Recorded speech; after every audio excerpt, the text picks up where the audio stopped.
બનાસકાંઠા જિલ્લાના રાણપુર ગામના કન્વરજી વાઘણિયા નામના ખેડૂતે 5 ગુઠા ખેતરમાં સૌ પ્રથમ વખત એક સાથે 17 પ્રકારની શાકભાજીનું પ્રાકૃતિક કિચન ગાર્ડન બનાવ્યું છે, જેમાં મરચાં, કોબીજ, લાલ ભીંડા, ટામેટા, લસણ, ડુંગળી, બ્રોકોલી, રીંગણા, મૂળા, ગાજર, લીલા ધાણા, સ્ટ્રોબેરી, સિમલા મિર્ચ, બીટ, ફુલાવર અને પાલકનું વાવેતર કર્યું છે। આ ખેડૂત દેશના ખેડૂતોને રાસાયણિક ખેતીને બદલે પ્રાકૃતિક ખેતી કરવા માટે સલાહ આપી રહ્યા છે। અત્યારે આ ખેડૂતે પ્રાયોગિક ધોરણે ઓર્ગેનિક ખેતીની શરૂઆત કરી છે અને આ ખેત પેદાશો આસપાસના લોકોને નિઃશુલ્ક આપીને ઓર્ગેનિક ખેતી કરવા માટે પ્રેરિત કરવાનો પ્રયાસ કરી રહ્યા છે।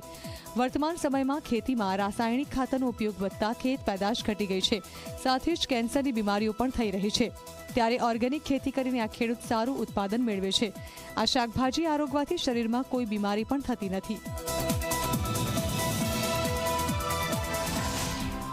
મારો એક જ ઉદ્દેશ હતો કે જો ખેડૂતો પોતાના ઘરે કિચન ગાર્ડન હોય છે અથવા તો કોઈ અધિકારીઓ પોતાના ઢાબા ઉપર આ રીતે કિચન ગાર્ડન બનાવે તો પોતે ઝેર મુક્ત બને અને જે એમનો રોજનો ખર્ચો છે 50 રૂપિયાનો શાકભાજીનો ખર્ચામાંથી બચે અને આત્મનિર્ભર ભારત બને અને સ્વચ્છ ભારત બને અને ઝેર મુક્ત ભારત બને। ગમે શાકભાજી ખાતા હતા રાસાયણિક અને હવે કન્વરજીના ત્યાં જઈએ છીએ તો ઓર્ગેનિક શાકભાજી છે, એમાંથી અમને કન્વરજી મફત આલે છે શાકભાજી અને અમે ઘેર લઈ જઈ અને મસ્ત શાક બનાવીએ છીએ અને શાક પણ સારું થાય છે, એનાથી કોઈ રોગ થતા નથી।